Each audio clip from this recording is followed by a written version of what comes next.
देखिए, एक बात तो मैं आपको बताऊं कि इधर के दिनों में युवाओं के अंदर, हमारे बेटे बेटियों के अंदर, भाई बहनों के अंदर एक विश्वास पैदा हुआ है।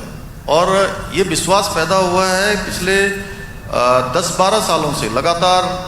ये नकल की बात, परीक्षाओं में धांधली की बात, पेन ड्राइव पर नकल करवाना एक सामान्य सी घटना हो गई थी।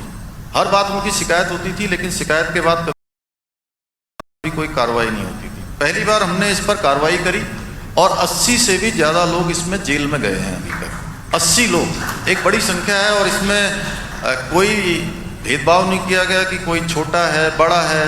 जो भी इसमें लिप्त पाया गया हमने उसके खिलाफ कार्रवाई की है। और इतना ही नहीं, उसके बाद हम देश का सबसे सख्त नकल का कानून लेकर आए हैं। नकल विधेयक हम लेकर आए हैं और उसमें हमने प्रावधान किया है कि उसमें जो है उम्र कैद की सज़ा का हमने उसमें प्रावधान किया है। जो भी नकल माफिया होगा उसकी सारी संपत्ति जब्त करने का प्रावधान किया है। और जो परीक्षा से संबंधित कोई भी होगा, अगर वो नकल के काम में इन्वॉल्व होगा तो उसको पहली बार में 3 साल का और अगली बार में 10 साल का जो है परीक्षाओं से डीबार करने की भी इसमें हमने प्रावधान किया है। और मैं बताऊं कि इसके होने के बाद हमारे भाई बहन हैं उनके अंदर एक विश्वास पैदा हुआ। और 4-5 परीक्षाएं अभी तक हुई हैं, और 5 परीक्षाओं में 5 लाख से भी ज़्यादा छात्र छात्राओं ने भाग लिया है। एक बड़ी संख्या है, सबके अंदर एक विश्वास पैदा हुआ है कि अब हम परीक्षाओं में भाग लेंगे तो हमको योग्यता के आधार पर, प्रतिभा के आधार पर और उनकी जो पढ़ाई लिखाई होगी उसके आधार पर उनको चयन का अवसर मिलेगा। और चयन का अवसर मिल रहा है, एक नई शुरुआत हुई है और निश्चित रूप से। और दूसरी बात जो आपने कही है पलायन की, पलायन हमारे यहाँ की एक बड़ी समस्या है, हमारे लिए एक चुनौती भी है।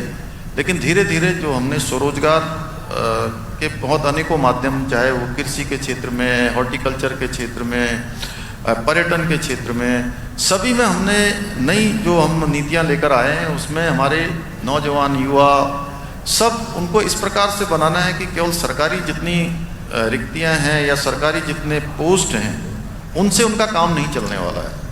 वो कुछ हज़ारों में होंगी, बहुत ज़्यादा हम निकाल देंगे, 40,000 50,000 हो जाएंगे, लेकिन इतने से बेरोजगारी समाप्त नहीं होने वाली है। इसलिए नौजवान युवा वो केवल रोजगार मांगने वाले न बने, आने वाले समय में रोजगार देने वाले बने, इसके लिए हम काम कर रहे हैं। और हमारा जो इस बार का सामान्य बजट था, हमने उस बजट को भी उसी दिशा में हम ले गए हैं।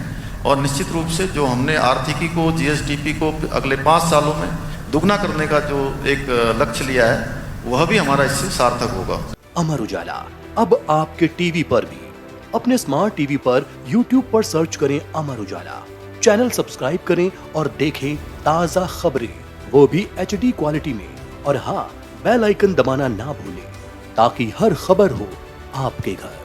अमर उजाला, निष्पक्ष, निर्भीक, निरंतर।